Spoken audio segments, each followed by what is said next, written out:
आप अपने कदमों पे खड़े होंगे और आज की तिलावत करेंगे। आज की तिलावत यूहन्ना की अंजील उसका 4था बाब और उसकी 35 और 36वीं आयत है।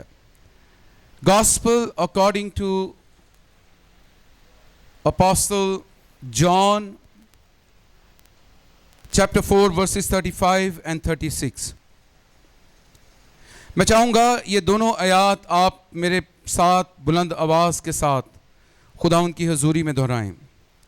क्या तुम कहते नहीं कि फसल के आने में अभी 4 महीने बाकी हैं? देखो मैं तुमसे कहता हूं, अपनी आंखें उठाकर खेतों पर नजर करो कि फसल पक गई है और काटने वाला मजदूरी पाता है और हमेशा की जिंदगी के लिए फल जमा करता है, ताकि बोने वाला और काटने वाला दोनों मिलकर खुशी करें। आमीन। आए अपनी आंखें बंद करें और दुआ मांगें और खुदावंद से अपने अपने लिए कलाम मांगे। चंद लम्हों के लिए मैं चाहूंगा कि हर कोई अपने अपने लिए दुआ मांगे। ऐ खुदा, यीशु मसीह के नाम में हम तेरी शुक्रगुजारी करते हो, तुझे मुबारक कहते हैं। तू भला है, तेरी शफकत अबदी और तेरा प्यार निराला है। ऐ खुदा, आज इस दोपहर हम यीशु मसीह के नाम में यकरू यकीमान और यक आवाज होकर मांगते हैं कि तू हमसे कलाम कर, हमसे बोल, ताकि हम तुझे सुने ऐ खुदा, और तेरे सुनने से तहरीक पाएं, तेरे सुनने से तसल्ली पाएं। तेरी आवाज ऐ खुदा बियाबानों को हिला देती है। तेरी आवाज की गर्ज से हिरनियों के हमल गिर जाते हैं। तेरी आवाज खुदाउन तख्लीक करती है। तेरी आवाज शिफा को जारी करती है। तेरी आवाज बहाली लेकर आती है। तेरी आवाज बंद आंखें खोल देती है।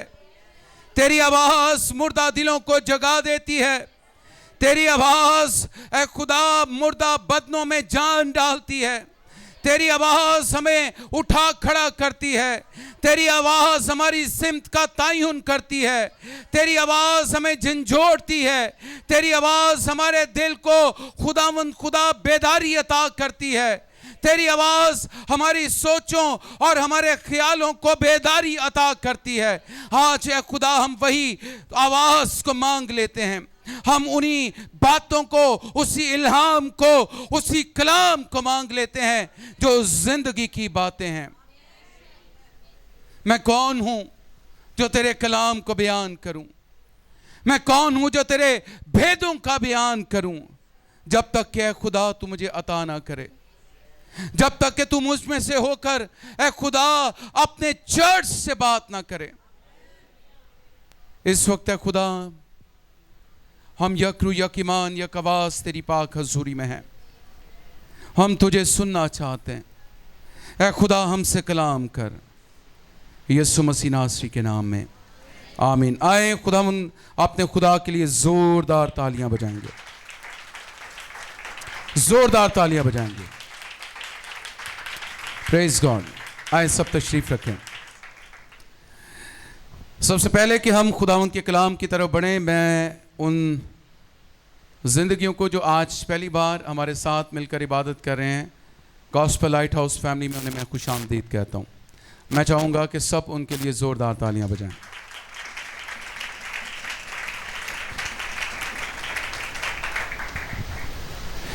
मेरे अजीज़ों, कलाम का जो ये हिस्सा है, ये यूहन्ना की अंजील के 4थे बाब की पहली 34 आयात के बाद का इसका चुनाव है।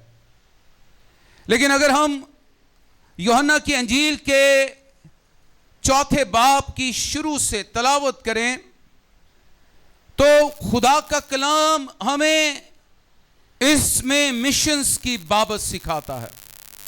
किसकी बाबत सिखाता है? मिशंस की बाबत सिखाता है। और आज ये मेरे दिल में था कि हम इस संडे को as a mission Sunday celebrate करते। बहुत अरसा हो गया है हमने यूथ संडे सेलिब्रेट नहीं किया, क्योंकि बहुत बार हम यूथ को जमा करते हैं और यूथ स्कैटर्ड हो जाती है। लेकिन खुदा मेरे दिल में दोबारा डाल रहा है कि हम दोबारा यूथ को इग्नाइट करें।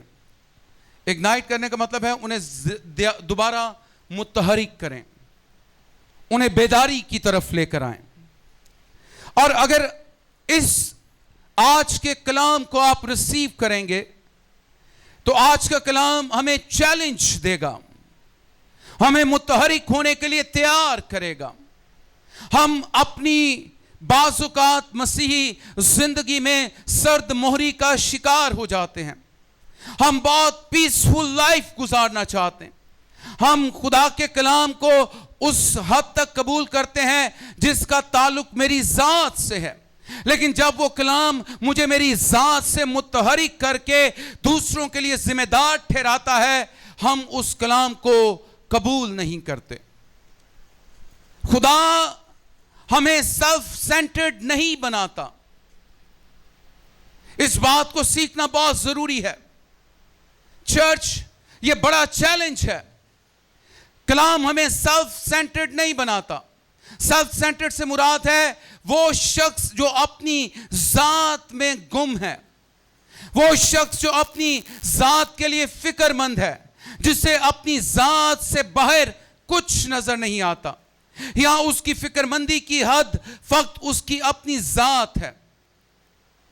That person is known as self centred person. वो शख्स एक खुद फिक्री का शिकार है, अपनी जात की फिक्र। मैं क्या खाऊंगा, मैं क्या पहनूंगा, मैं कहां जाऊंगा, मैं किससे मिलूंगा, मेरे ताल्लुकात किससे होने चाहिए, मेरे ताल्लुकात किससे नहीं होने चाहिए। वो अपनी हर पसंद नापसंद की फिक्र करता है। लेकिन कलाम खुदा के लोगों से अलग तकाजा करता है। हम बहुत सारी चीजों का ताल्लुक जो है वो खास पर्सनालिटीज से रखते हैं। मिसाल के तौर पर पास्टर अकील हैं यहां पर, और मैं by the way sorry pastor Binyamin, I would like you to please come forward and sit here. आप पास्टर बिन्यामीन के लिए जोरदार तालियां बजाएं।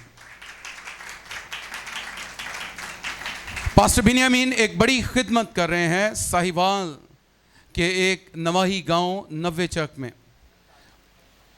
148 चक में, और वहाँ पर खुदा के खादिम के वसीला से खुदा ने एक बड़ा चर्च तामीर किया है और पास्टर हाउस तामीर किया। और अब खुदा के खादिम अपनी 32 साला नौकरी से रिटायरमेंट लेकर 28 तारीख को मुकम्मल तौर पर 48 चक जा रहे हैं और वहाँ पर गॉस्पल लाइट हाउस मिनिस्ट्री की एक फैमिली का आगाज करने वाले हैं। हालेलुया।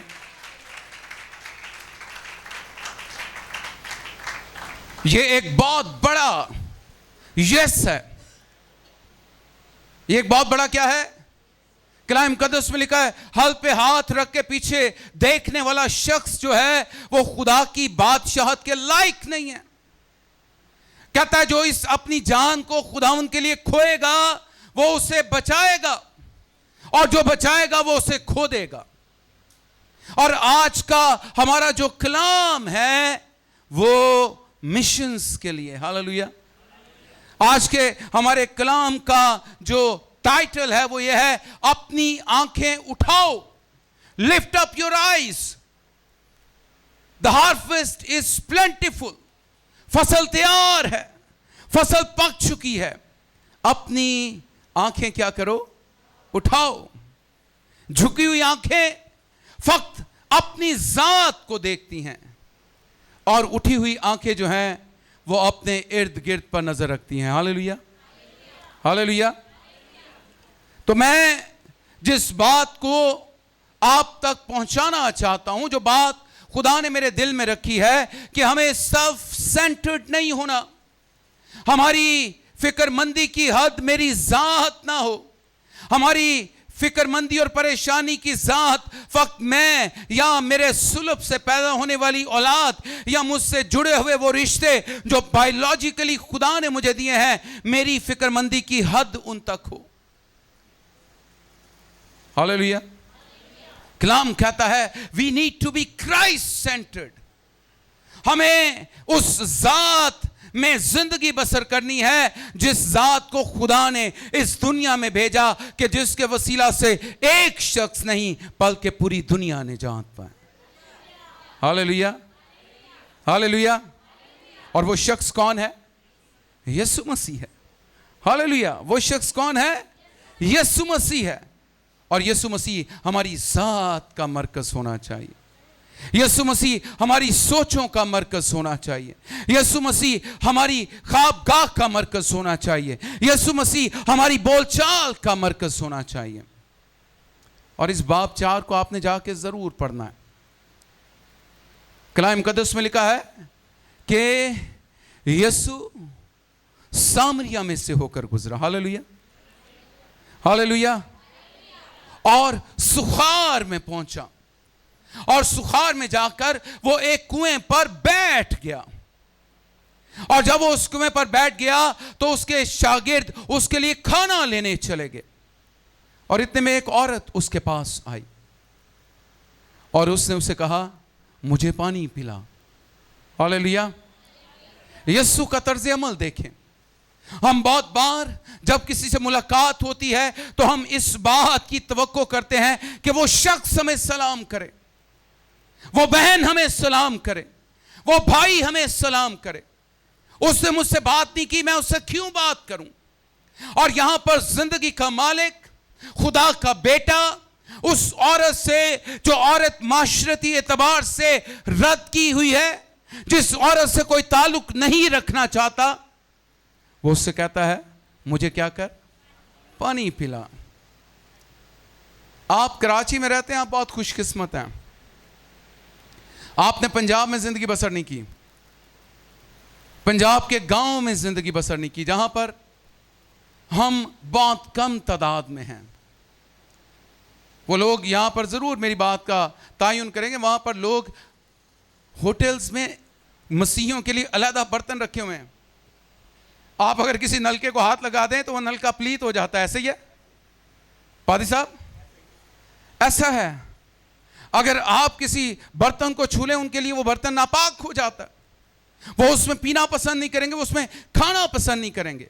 और बहुत बार तो मेरे मुशाहिदे में से गुजरा है कि हमारे मसीही लोग जो बेचारे गरीब और गुर्बत का शिकार हैं, वो उनके यहाँ नौकरों की तरह काम करते हैं। और जब वो उनके बर्तनों में खाना डालते हैं तो उनके खाना डालने का स्टाइल ये होता है कि हमारा बर्तन इनके बर्तनों को छू ना जाए, because they are considered unclean people.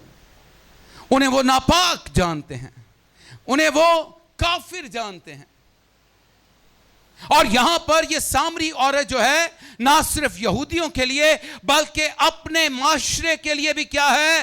रद्द की हुई औरत है।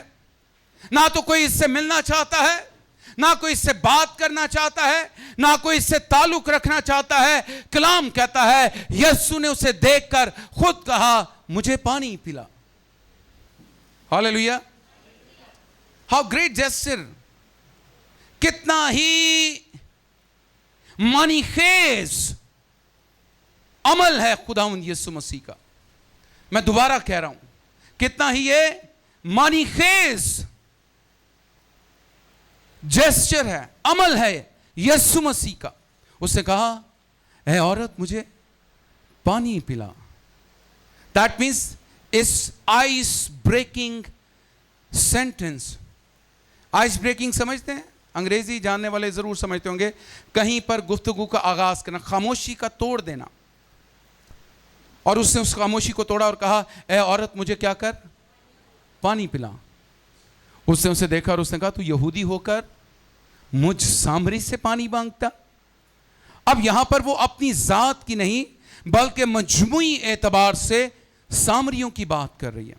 अभी वो अपनी जात को छुपाए हुए है। उसने अभी अपनी जात पर सामरी होने का लिबादा ओढ़ लिया है। उसने कहा तू यहूदी होकर मुझ सामरी से पानी मांगता है? तो यीशु ने कहा, अगर तू जानती कि कौन तुझसे पानी मांगता है तो तू मुझसे मांगती। Hallelujah, hallelujah. तू किससे मांगती? मुझसे मांगती, और मैं तुझे वो पानी देता जिससे तू पीकर कभी प्यासी ना होती, कभी प्यासी ना होती। उसने कहा, अच्छा वो पानी है तेरे पास? उसने कहा, वो पानी मुझे दे ताकि मैं पीऊं और मैं फिर कभी प्यासी ना हूं। मैं हर रोज सुबह उठती हूं, अपने घड़े को धोती हूं और उसे उठाकर सफर तय करके इस कुएं पर आती हूं, पानी भरती हूं, मेरी ये फिक्र तरद्दुद खत्म हो जाएगा। उसने कहा, फिर मैं कभी प्यासी ना होंगी। और कराची वाले प्यास को समझते हैं, पानी किस कदर अहम है। जब पानी खत्म हो जाता है तो हम इस फिक्र में रहते हैं, ऐसे लगता है जिंदगी रुक गई है, हम कोई काम नहीं कर पाएंगे। और उस औरत ने जाना, ये तो बड़ी फायदे की बात है, ये बड़ी फायदे की बात है, मैं एक दफा पानी पीऊं और फिर जिंदगी भर के लिए प्यासी ना हूं। उसने कहा, वो पानी मुझे दे। यीशु ने कहा, जा और अपने शौहर को ले आ। अब खुदावंद यीशु मसीह उसके सामने आईना रखने वाले हैं। हालेलुया। अब खुदावंद यीशु मसीह उस पर से उस लबादा को उतारने वाले हैं। उसने कहा, जा और अपने शौहर को ले आ। उसने कहा, मैं बेशौहर हूं। हम में से बतेरे आज भी अपनी जिंदगी में गुनाह को लिए फिर रहे हैं।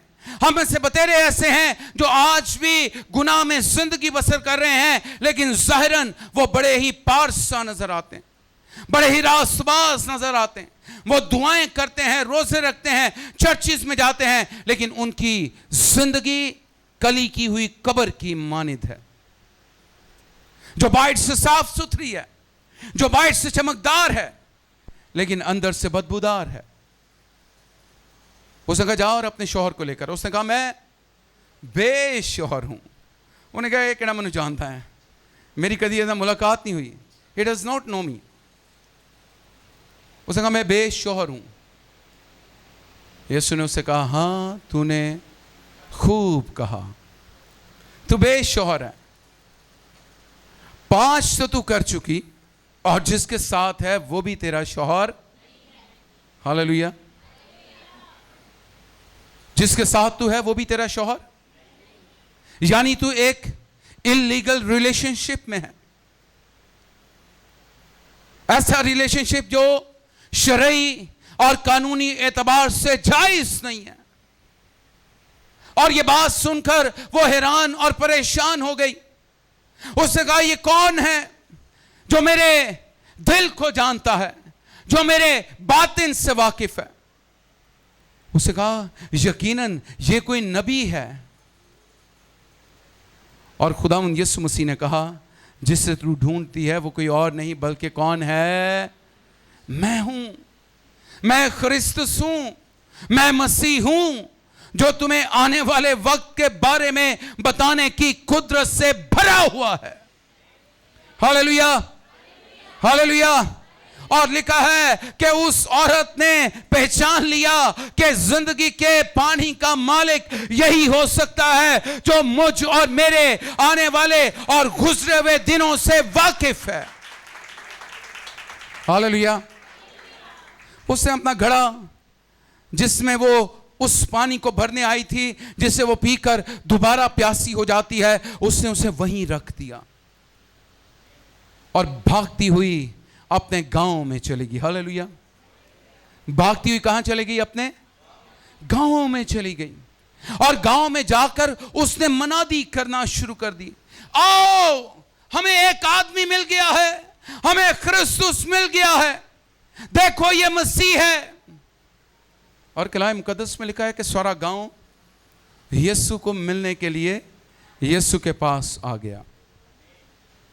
और उस वक्त शागिर्द जो खाने की फिक्र में थे और यीशु जो जिंदगी की फिक्र में। Hallelujah, hallelujah.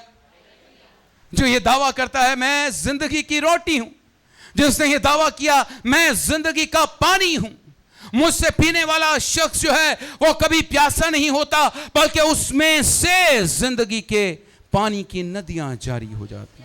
Hallelujah, hallelujah. तो शागिर्द आए और वो अपनी फिक्रमंदी का इजहार करते हैं। अगर आप इसकी 32वीं 33वीं 34वीं आयत पढ़ें, लेकिन खुदावंद यीशु मसीह ही is purely focused on life. वो इस जिंदगी की रोटी के लिए नहीं, ये वही यीशु है जो बियाबान में आजमाया गया और उसने कहा आदमी सिर्फ रोटी ही से जीता, बल्कि हर उस बात से जो खुदा के मुंह से निकलती है।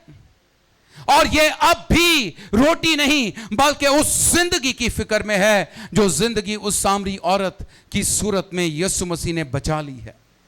Hallelujah, hallelujah. वो औरत जिस हालत में कुएं पर यीशु से मिली है, वो उससे मुकम्मल तौर पर तब्दील होकर वापस अपने गांव में लौटी है और पूरे गांव को इकट्ठा करके ले आई है। तो फिर यीशु ने शागिर्दों से कहा, क्या तुम कहते नहीं कि फसल के आने में अभी कितने महीने बाकी हैं? 4 महीने बाकी हैं।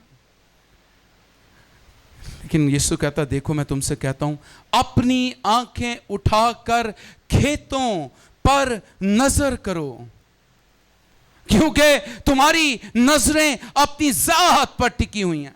तुम अपनी जात की फिक्र में हो, तुम अपनी इस रोटी की फिक्र में हो। लेकिन मैं तुमसे कहता हूं कि तुम जिस फसल के आने के मुंतजिर हो, जिसके लिए तुम 4 महीने का वक्त ठहराए हुए हो, वो फसल तो पक गई है।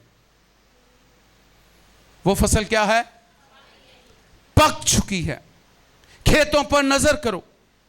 और कहते काटने वाला मजदूरी पाता। हालेलुया। काटने वाला क्या करता है? और हमेशा की जिंदगी के लिए फल जमा करता है। मैं और आप काटने वाले हैं। मैं और आप क्या हैं? काटने वाले हैं।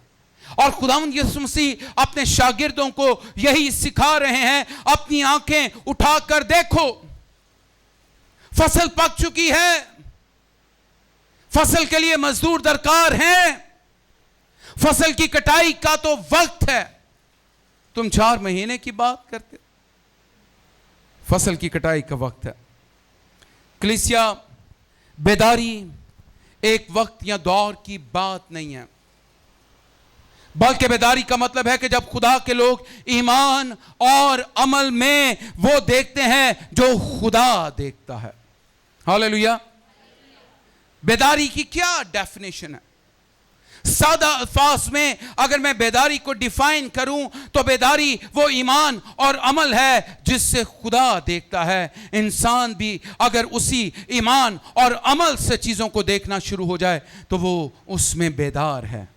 Hallelujah, hallelujah. बहुत बार एक बड़ी सादा सी मिसाल दी जाती है कि 2 शख्स एक कमरे में बंद हैं या एक कमरे में हैं और बाहर उनका दोस्त जो है वो हलाक हो रहा है और एक उनमें से मर गया और एक उनमें से जीता है। और वो उनको आवाज देगा तो कौन आएगा? कौन आएगा? जो जिंदा है वो आएगा और उन्हें बचा लेगा। और खुदा अपने लोगों से ये चाहता है कि वो अपनी ईमानदाराना जिंदगी में बेदार रहें। वो उस मजदूर की हालत में है जिसके लिए खुदा ने फसल को तैयार कर दिया है, जिसके लिए खुदा ने फसल को पका दिया है, जिसको खेत उसने अता किए हैं। अब उसके मजदूरी का वक्त है। और सुस्त और काहिल नौकर खुदा को पसंद नहीं है। सुस्त और काहिल नौकर खुदा को पसंद, वो उनके पास जो कुछ है उनसे लेकर उनको दे देता है जो मजदूरी कर रहे हैं। Hallelujah, hallelujah. किनको दे देता है? जो मजदूरी कर रहे हैं। जब यीशु मसीह ने सामरी शहर की तरफ देखा तो उसने सकाफती रुकावटें, रास्ते की तकलीफ या दूसरे यहूदियों की नजर से नहीं, बल्कि उसने एक खेत को देखा जो हमेशा की जिंदगी की फसल को काटने के लिए तैयार है। Hallelujah, hallelujah. चलते हुए यहूदी तो कहते होंगे ये काफिरों का शहर है, ये बदकारों का शहर है, ये नापाक लोगों का शहर है। लेकिन कलाम में लिखा है कि यीशु को जरूर था कि वो सामरिया में से होकर जाए। Hallelujah, hallelujah. आप उस यीशु को अपना निजात दहिंदा मानते हैं जो पार्शियलिटी नहीं रखता। हालेलुया, पार्शियलिटी, तरफदारी नहीं रखता। ऐसा खुदा नहीं है कि जो भाई मुनव्वर से तो बहुत ज्यादा प्यार करता हो क्योंकि वो रास्तबाज शख्स है, और मुझसे कम करता हो क्योंकि मैं नापाक शख्स हूं। नहीं, हम दोनों से उसकी मोहब्बत क्या है, यकसा है। Hallelujah, hallelujah. तो जो इंसान देखता है वो खुदा का बेटा यीशु नहीं देखता। हमारे लिए बाज़ औक़ात बहुत सारी चीजें नामुमकिन होती हैं। हमने जुमे को सीखा है कि हमारी जिंदगी में बहुत सारे पहाड़ हैं, और ईमान की कदर इस कदर खुदा ने बयान की है कि अगर वो राई के दाने के बराबर भी है तो तुम पहाड़ से कहोगे तो वो तुम्हारे आगे से क्या होगा, हट जाएगा। Hallelujah, hallelujah. और मेरे अजीजों, जब हम खुदावंद यीशु मसीह की नज़र से देखते हैं तो हमें पकी हुई फसल के खेत नज़र आते हैं। पकी हुई फसल के क्या नज़र आते हैं, खेत नज़र आते हैं। बहुत बार कलीसिया कहती है कि एक दिन हम मनादी करने जाएंगे। वो कहते हैं हम खुदावंद यीशु मसीह के गवाह होंगे। वो कहते हैं हम खुशखबरी सुनाएंगे, हम जरूर एक ना एक दिन लोगों तक रसाई पाएंगे। मेरे अजीजों, और कलीसिया यूं भी कहती है कि हम एक दिन जरूर बेदारी देखेंगे। लेकिन यीशु कहता है कि वक्त किसी आने वाले दिन की बात नहीं करता, बल्कि वक्त अभी है। हालेलुया। उसने शागिर्दों को यही सिखाया। उसने कहा तुम कहते हो 4 महीने अभी लगेंगे फसल की तैयारी के, लेकिन फसल क्या है, तैयार है भाई। कलीसिया को आप बेदारी के लिए तैयार करते हैं, उन्हें कहते हैं कि जाएं यीशु की गवाही दूसरों तक पहुंचाएं। वो कहते हैं हम पहुंचाएंगे, एक वक्त आएगा हम बेदारी हासिल कर लेंगे, एक वक्त आएगा कि हम जरूर उसके गवाह होंगे। लेकिन गे गू वाला कोई काम नहीं है। इसको उर्दू का गे रखना है आपने, ठीक है, इंग्लिश वाला नहीं सुनना, सही है। इट्स प्योरली उर्दू जो मैंने यूज किया है।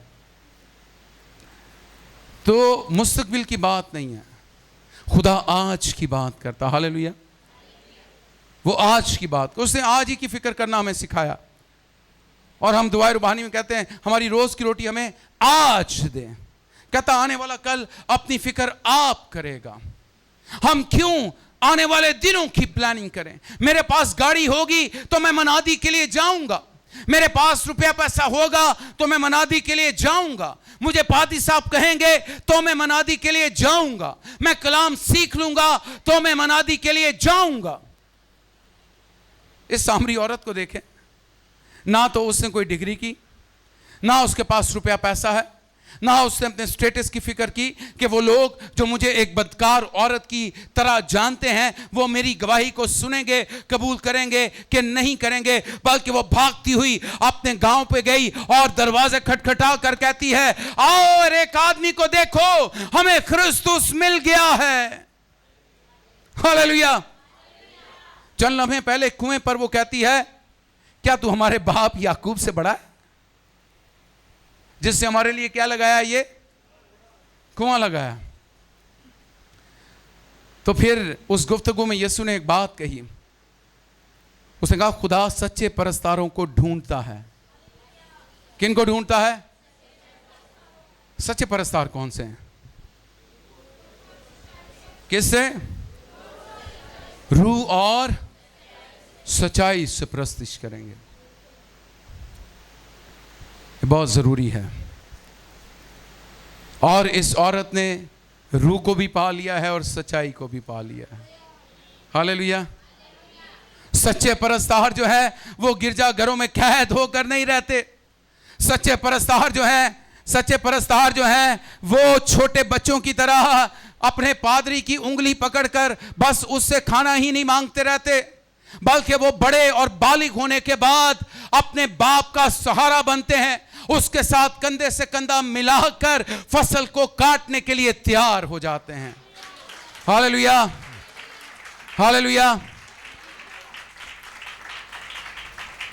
और यही बात खुदा का कलाम हमसे तकाजा कर रहा है, मुझसे तकाजा कर रहा है, आपसे तकाजा कर रहा है, हम सबों से तकाजा कर रहा है। हम मजदूर हैं। यीशु ने कहा बाप से दुआ करो कि और मजदूर भेजे, क्योंकि फसल बहुत है, फसल बहुत है, और मजदूर भेजे। एक किसान की गंदम की फसल तैयार खड़ी थी, सुनहरी गंदम जो खेत में सोने की झलक दे रही हो, और उसने उस गंदम पर नजर किया और उसने कहा अभी नहीं, मैं इसे अगले महीने काट लूंगा, अभी ये खड़ी रहे, ये बहुत अच्छी है, पक गई है, लेकिन मैं इसे अगले महीने काटूंगा। लेकिन अगले हफ्ते ही एक आंधी चली, तूफान आया, बारिश बरसी, यालाबारी हुई, और वो सारी की सारी फसल तबाह हो गई। उसके हाथ कुछ ना लगा।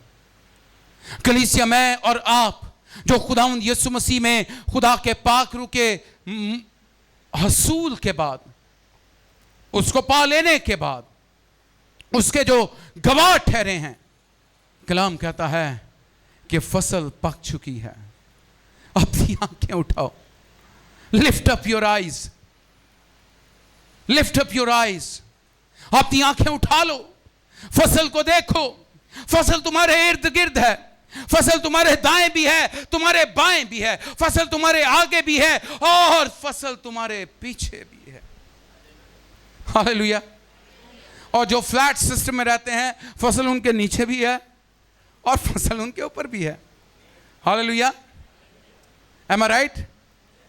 जो फ्लैट्स में रहते हैं, जो वर्टिकल लाइफस्टाइल में रहते हैं, फसल उनके ऊपर भी है, फसल उनके नीचे भी है। समझ रहे मेरी बात? सबको समझ आ रही है? फसल कौन है? कौन है? लोग हैं। आप तो मजदूर हैं। आप क्या हैं? हम मजदूर हैं। और मजदूर के लिए कलाम कहता है वो मजदूरी का हकदार भी है। वो मजदूरी पाता है और हमेशा की जिंदगी के लिए फल जमा करता है। और फिर बोने वाला और काटने वाला दोनों मिलकर क्या मनाते हैं?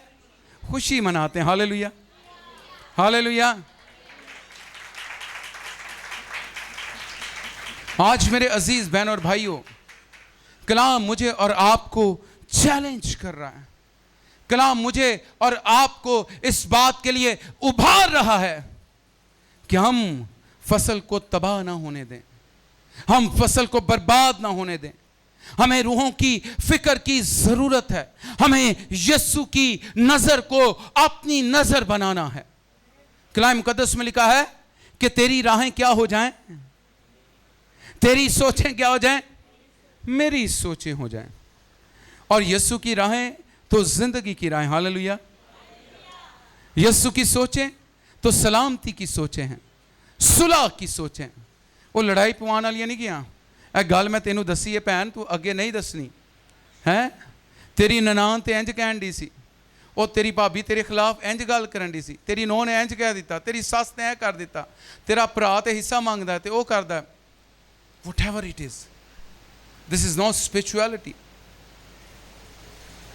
जिसकी फिक्रें जिसकी राहें और जिसकी सोचें यीशु की हैं, वो सलामती फैलाने वाले लोग हैं, वो सुलह कराने वाले लोग हैं, वो रूहों की फिक्रमंदी रखने वाले लोग हैं।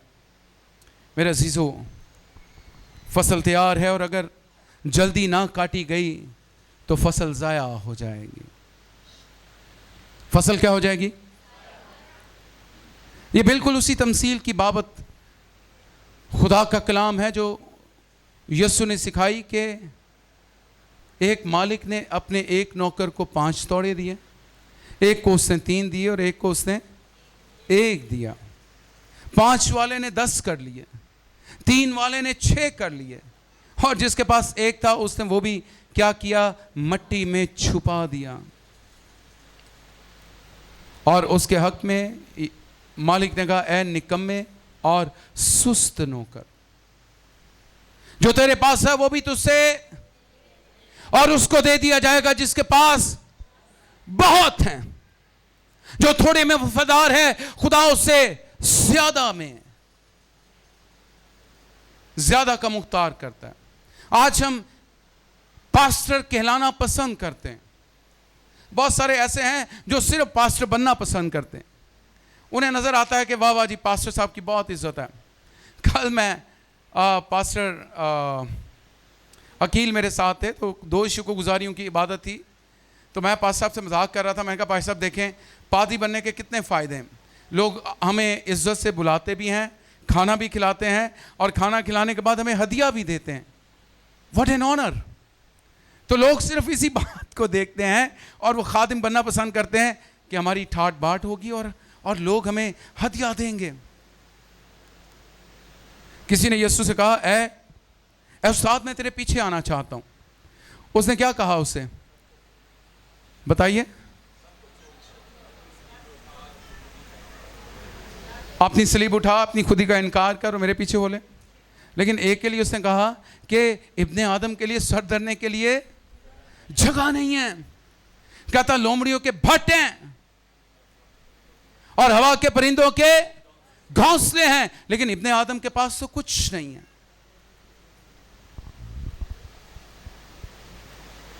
आज मैं और आप इस कलाम के वसीला से चैलेंज किए जा रहे हैं। बहन शुमाइला हो, बहन फेलोमिना हो, बहन नौरीन हो, बेटी रेचल हो, बहन यास्मीन हो, बहन सुरैया हो, बहन डॉली हो, भाई सदीक हो, भाई मुनव्वर हैं, भाई मुसव्वर हैं, बेटा जीशान है, हमारे जितने भी लोग यहां पर बैठे हैं, भाई मुनीर हैं, भाई डैनियल हैं, हम खादुमुद्दीन हैं। We are all labourers of God. हम खुदा के प्लान में मजदूर हैं,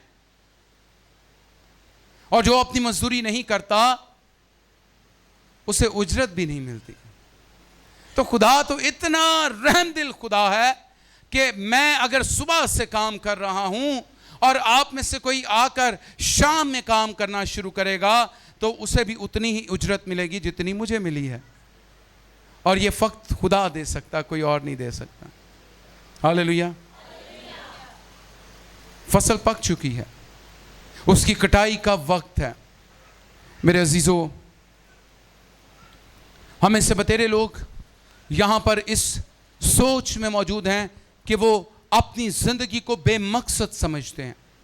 उनके नजदीक उनकी जिंदगी बेमानी हो चुकी है, वो अपनी जिंदगी को खत्म करना चाहते हैं। कुछ लोग खामोशी से खुदा से पूछ रहे हैं कि अगर तू हकीकी है तो तू किसी को भेज,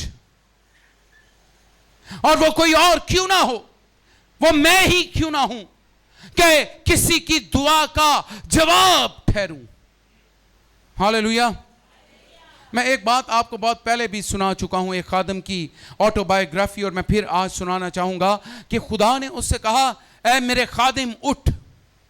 रात के पहर में खुदा ने उसे उठाया और उसे कहा, तू यहां से चल और उस जगह जा जहां मैं तुझे लेकर जाता हूं। खुदा ने उसे 30 मील दूर तक चलाया और 30 मील दूर उसे ले जाकर खुदा ने कहा, यहां पर खड़ा हो और बुलंद आवाज से कलाम के इस हिस्से को पढ़।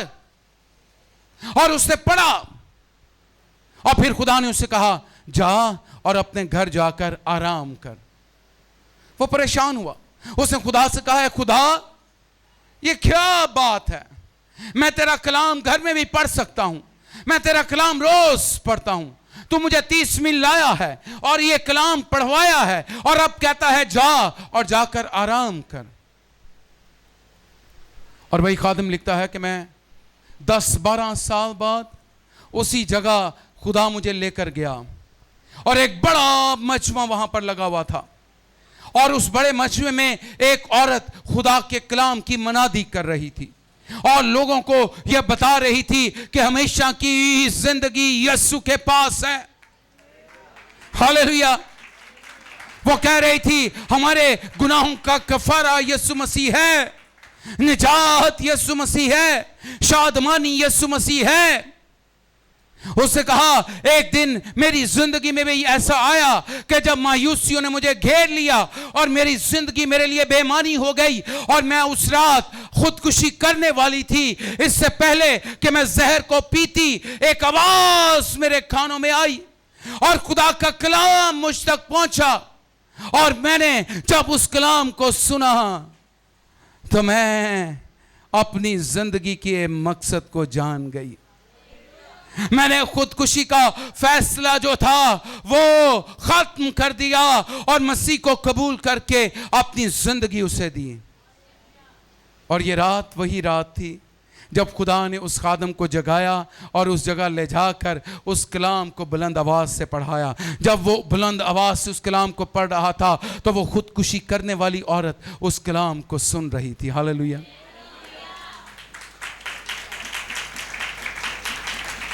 आप में से कितने हैं जिन्होंने यशाया नबी का सहीफा पढ़ रखा है? अगर मैं सवाल करूं तो आप जवाब देंगे? यशाया ने किस बात के लिए खुद को पेश किया था? शैरल बताओ, आपने हाथ खड़ा किया, आपने यशाया नबी का सहीफा पढ़ा। सिस्टर नसीम, भाई मुनव्वर,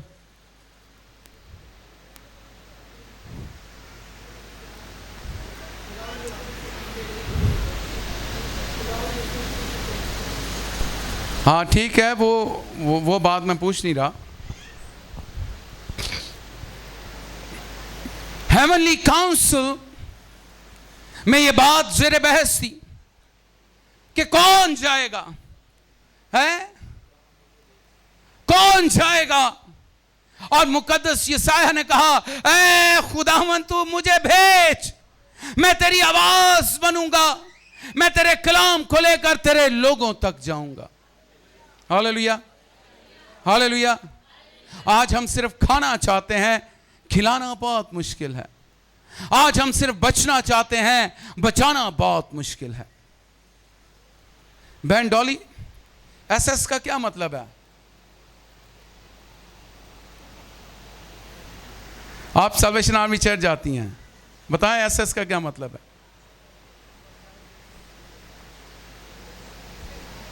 सल्वेशन आर्मी SA से बनता है।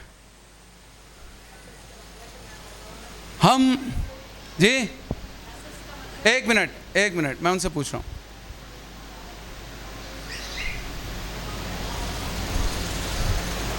सल्वेशन आर्मी में SS लगाए जाते हैं, एप्लेट्स लगाए जाते हैं, एक ऐसे इस तरफ, एक ऐसे इस तरफ। जी ना, सल्वेशन सोल्जर भी नहीं है ये, अब तुक्के हम लगा रहे हैं, असल बात नहीं पता। नहीं, मैं बताता हूं आपको। SS का मतलब है सेव टू सेव, बच जाओ बचाने के लिए। Hallelujah, hallelujah. Save to save, बच जाओ बचाने के लिए। आज मैं और आप जो यीशु मसीह को कबूल कर चुके हैं और पाक रूह से मामूर हैं, हम इस लायक ठहरे हैं कि हम बतेरों को बचा लें। हालेलुया। आग में से झपट कर क्या करें? निकाल लें, जिस तरह यीशु ने सदरक, मिसक और अबदनजू को आग की जलती भट्टियों में से निकाल लिया था। Hallelujah, hallelujah.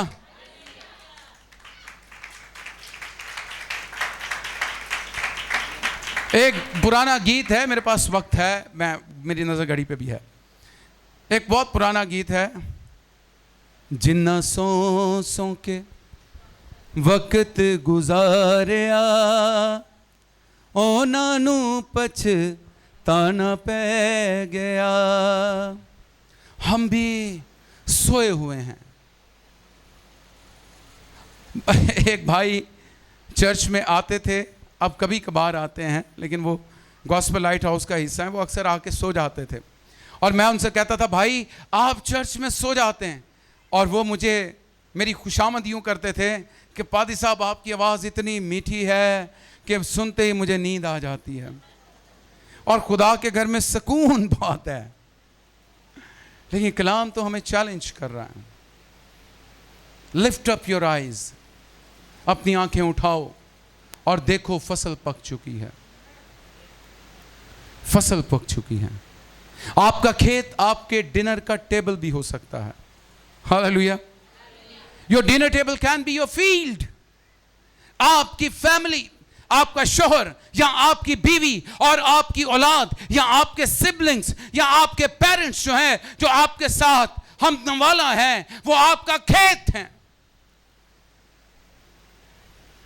हम अक्सर लोगों को सिखाते हैं जब इवेंजलिज्म की क्लास देते हैं कि आपका जिंदगी गुजारने का तरीका दूसरों के लिए यीशु मसीह की गवाही है। हालेलुया। कलीसिया बेदार हो जाएं। Your dinner table can be your field. आपके मेज जिस पर आप बैठ के अपनी खानदान, दोस्तों, अजीजों के साथ खाना खाते हैं, वो आपकी खेत है। वो फसल आपने काटनी है। बजाय कि आप बेमानी कहकर हों और मजाक में वक्त जाया करें, क्यों ना आप कलाम को ज़ेरे बहस लेकर आएं, क्यों ना आप जिंदगी की बातें शेयर करें। यीशु ने पतरस से कहा, पतरस तू चला जा। उसने कहा, हम कहां जाएं? जिंदगी की बातें तो यीशु जी तेरे पास हैं। जिंदगी की बातें किसके पास हैं?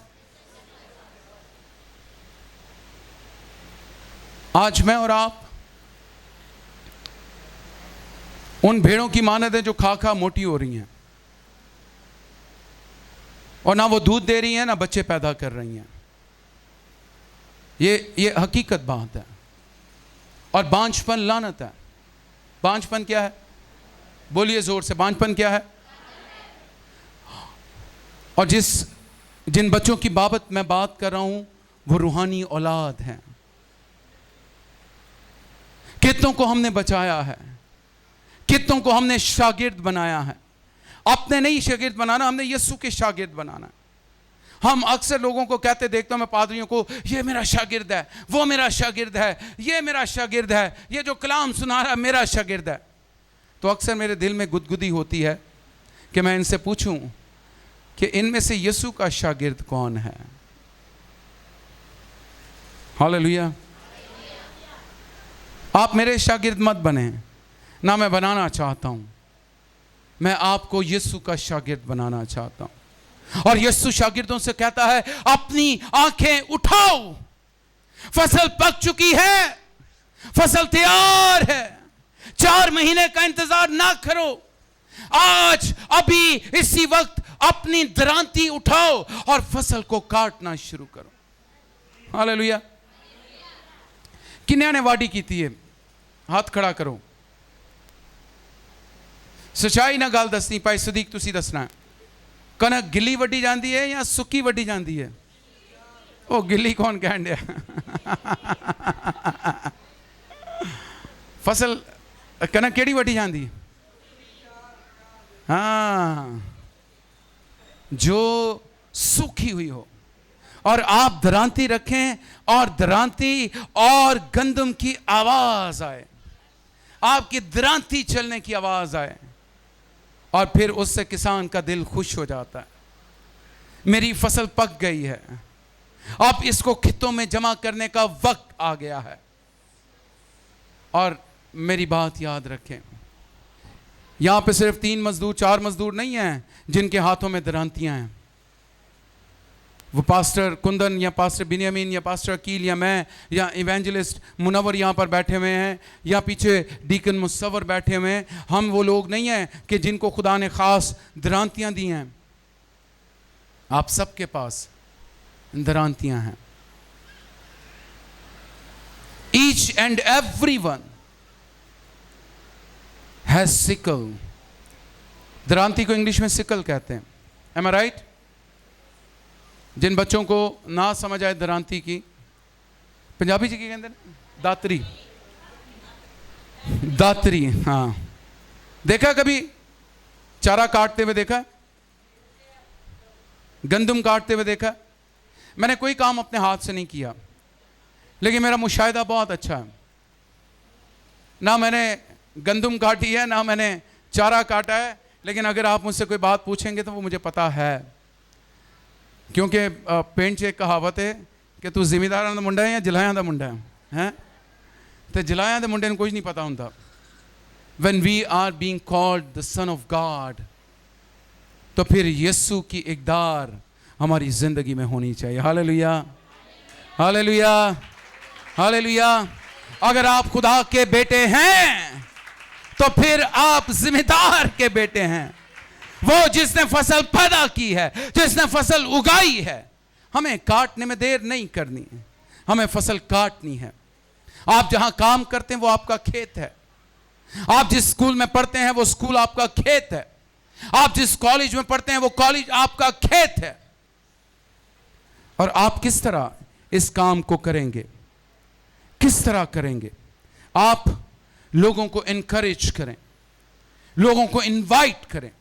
अगर आप किसी सवाल का जवाब नहीं दे सकते तो आप उन्हें कहें, आए हमारे साथ मिलकर इबादत करें, आए हमारे पास्टर से मिलें, वो आपकी रहनुमाई करेंगे। आप उनके लिए दुआ कर सकते हैं। लेकिन एक बात याद रखनी है, जाके दूजे गिरजियां दे लोगों को नहीं खींचना। आप आ जाएं। हमारे चर्च के अक्सर लोगों को लोग इनविटेशन देते हैं, आप हमारे चर्च में आ जाएं। आप उनको देखें जो अभी तक गुनाह आलूदा जिंदगी में हैं, जिन्होंने अभी तक खुदावंद यीशु मसीह को कबूल नहीं किया। आप इस चर्च से बाहर जाएंगे तो फसल तैयार खड़ी है। आप अपने घर में जाएंगे, फसल तैयार खड़ी है। आप अपने काम पर जाएंगे, फसल तैयार खड़ी है। आप अपने जीजो कारब में जाएंगे, फसल तैयार खड़ी है। जरूरत इस बात की है कि हम फसल को उस नजर से देखें जिस नजर से खुदा उन्हें देखता है, जिस नजर से उसका बेटा उन्हें देखता है। मेरे अजीजों, मिशंस हमारी जिंदगी में अहम जिम्मेदारी है। और मिशन का मतलब है मनादी करना, गवाही देना। अभी मैंने फ्राइडे को यहां से जाना है हैदराबाद। हम वहां पर एक सिंधी फेलोशिप स्टार्ट कर रहे हैं, और उस सिंधी फेलोशिप में बहुत सारे ऐसे हैं जो मसीही ईमान लेकर पैदा नहीं हुए।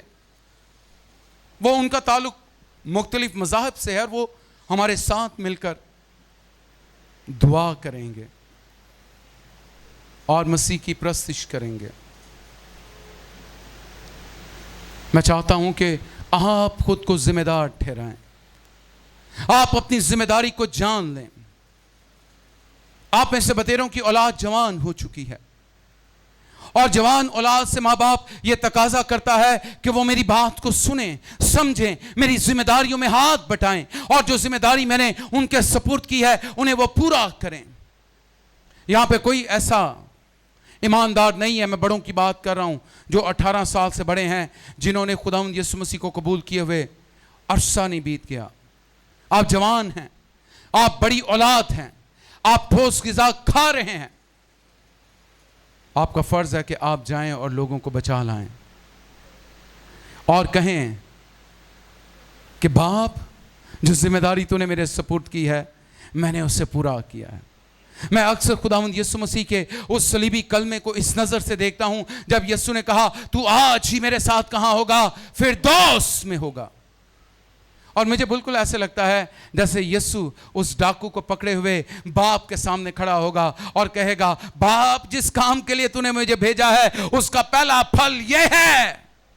हालेलुया, हालेलुया, उसका पहला फल यह है। आज मैं और आप क्या मुंह दिखाएंगे? आप वहां पे कहेंगे मैंने बहुत रोजे रखे, मैंने बहुत दुआएं की, और हमें से बतेरे कहेंगे मैंने तेरे नाम पर बड़ी बदरूहें निकाली हैं। और यीशु कहेगा, मलाउनो, चले जाओ, मैं तुम्हें नहीं जानता। वो नहीं जानता है जो यीशु मसीह के एट्रीब्यूट से भरे हुए हैं, जो यीशु मसीह की मानद हैं, जो रूहों को बचाने की फिक्रमंदी में हैं। मेरा ख्याल है कि आज का कलाम सख्त कलाम है। ये बिल्कुल ऐसे ही है जैसे बाप औलाद को सामने बिठाकर उन्हें तंबीह कर रहा हो, उनकी इस्लाह कर रहा हो। फसल पक गई है बेटा, अब उठ और इस फसल को काट ले और इसे खेतों में जमा कर ले। मुकाशवा की किताब में लिखा, देख मैं जल्द आने वाला हूं और हर एक के काम के मुआफिक देने के लिए अजर किसके पास है? मेरे पास है। और उसने कहा है, मजदूर अपनी मजदूरी पाता है और हमेशा की जिंदगी का फल जमा करता है, और बोने वाला और काटने वाला दोनों मिलकर खुशी मनाते हैं। अगर हम उस शादमानी से भरना चाहते हैं तो आए हम इस मजदूरी में शामिल हो जाएं। मेरे अजीजों, अगर हम आपको पढ़ने का शौक है तो एक लिखारी हैं डी.एल. मूडी, वो लिखता है कि मुझे यह दुनिया ऐसे नजर आती है जैसे एक डूबता हुआ जहाज है, और इस डूबते हुए जहाज में बहुत सारे मर्द, बहुत सारी औरतें और बच्चे बिना मसीह को जाने डूब रहे हैं, और वो फक्त मसीह को जानने के वसीला से बचाए जा सकते। आज मेरा और आपका फर्ज है कि हम मसीह की मनादी करें, मसीह को दूसरों तक बांटने के लायक ठहरें। साल्वेशन जो है, निजात जो है, ये एक कंटीजियस जॉय है। कंटीजियस समझते हैं? ऐसी बीमारी जो एक से दूसरे को लग जाती है।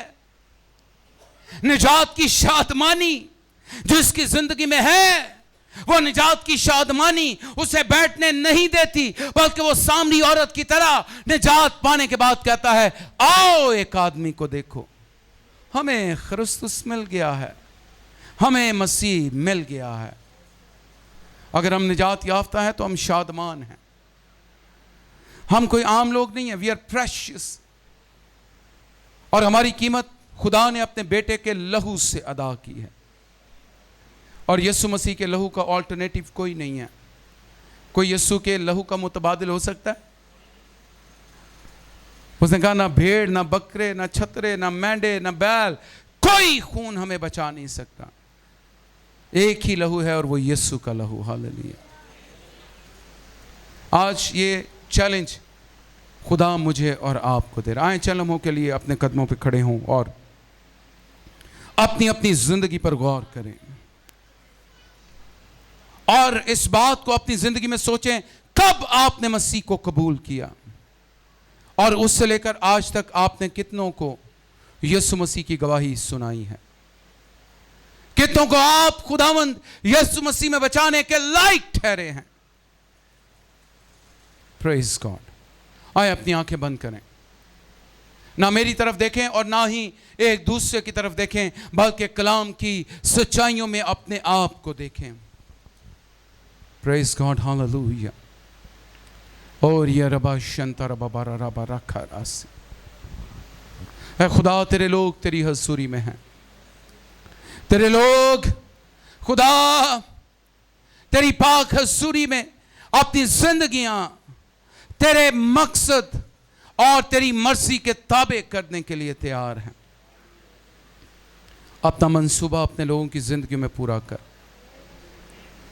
तेरे लोग है खुदा, यीशु मसीह के नाम में बतेरों को तेरे पास ले आने का वसीला ठहर।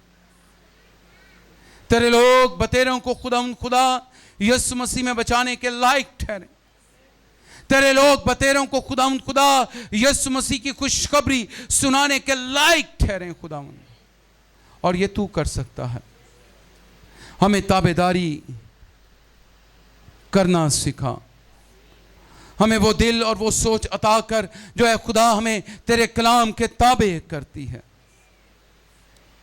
सारा इज्जत जलाल तेरे नाम को देते हैं।